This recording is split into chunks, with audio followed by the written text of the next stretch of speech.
Hello guys, welcome back. This week I would like to talk about Gradio. And Gradio is a Python framework that allows to build UIs with server-side rendering.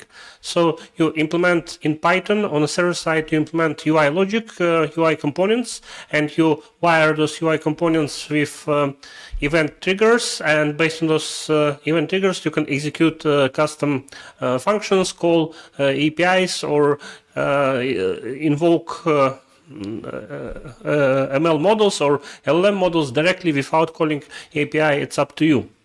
And my background is that I'm coming from Java enterprise development, and I used to work a lot with Oracle technologies and with GSF, Java server faces, where you would implement with Java language and with Java server faces API, you would implement on the server side UI components, event triggers, custom methods, and then server would render all the stuff and translate to HTML and serve web pages to the users with tables, forms, and so on.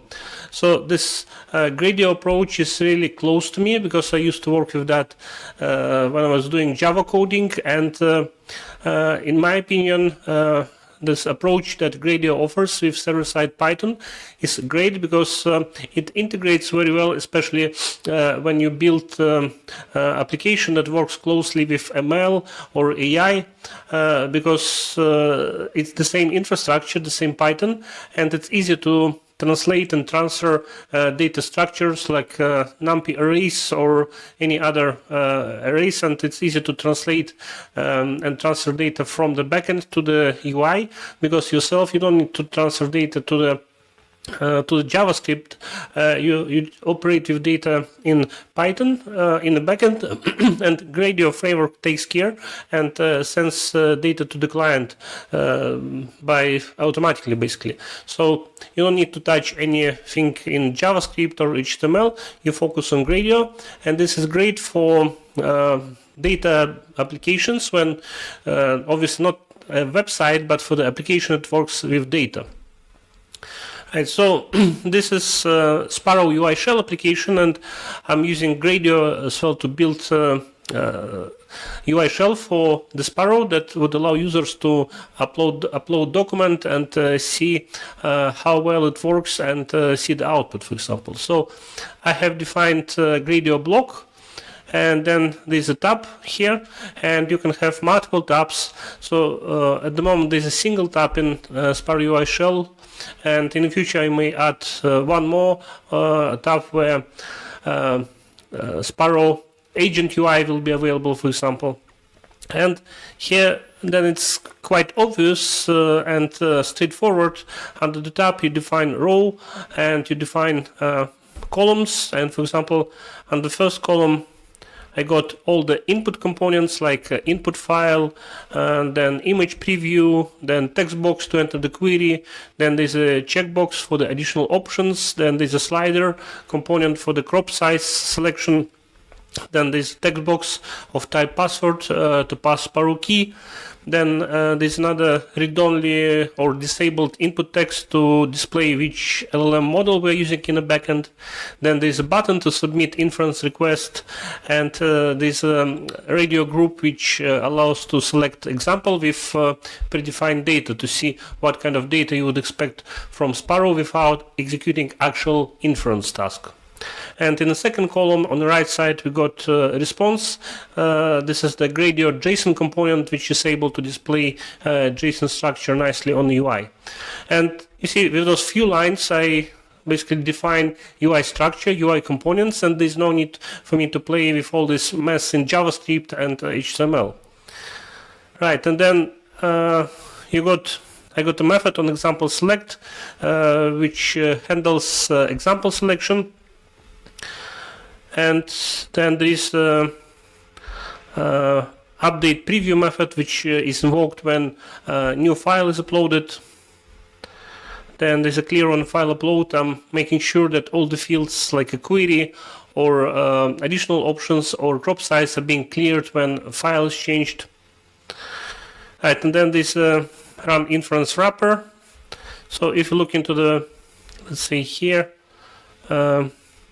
into the button component, and if we search for it, then we'll see these event listeners or event handlers are being defined for the UI components. So, for example, for submit button on click, we call run inference wrapper. So this is the method we saw a moment ago. Here is the run inference wrapper, and this method is responsible to call run inference method, which will make a call to the API, to the Sparrow API, where all the interaction with vision model will happen and data processing will happen, and where we'll get output which will be sent back to the UI later.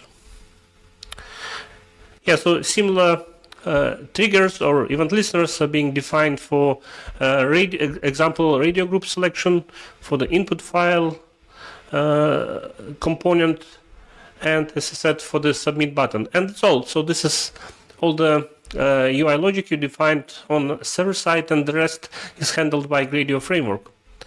And by the way, a few hints based on my experience with Sparrow for the deployment, and then you need to specify how you serve the application. So I'm using a queue, which is queue is out-of-the-box functionality from Gradio, and this is very useful when you have this heavy backend with Vision LLM, because you don't want to allow concurrent users to execute requests, because basically all the memory will be occupied, and the process will be either very slow or will be killed in the backend. So with queue functionality in Gradio, application is making sure that there is only one user across all possible users executing submit button or another request button at a given time, and all the other users will be in the queue, and as soon as the request for this currently active user will complete, then the second user in the queue will be automatically allowed to execute the action, or if user already clicked the button, then this execution will happen automatically as soon as the first user action completes. And there's an option to set how many users you want to keep in the queue. So I set 10, just to make sure that application is not collecting like 100 or even more users, waiting users in the queue, to make sure that there's no like heavy overload happens on the application side. Then there's a launch function. We say we use debug false in production. Then we allow to install application on Android device or on Google Chrome browser, on other operating systems, and then show API false, because by default by default, Gradio allows to invoke, for example, run inference method for the API without using UI. But in my case, I don't want to allow API access to the UI application, so I just say show API false, and this means all the functionality from that application will be available through the UI only. Right, so let's see the UI. This is the actual UI that you saw a moment ago, defined with Python, thanks to the Gradio components. This is the radio group with the examples, so I can select first example, then we see that file name is included here. Then this is the preview of the image. If it would be a PDF, then preview would not be displayed. Then there's a query component, it's populated, no additional options, and this is the JSON result component, is displaying JSON output that will come from this document.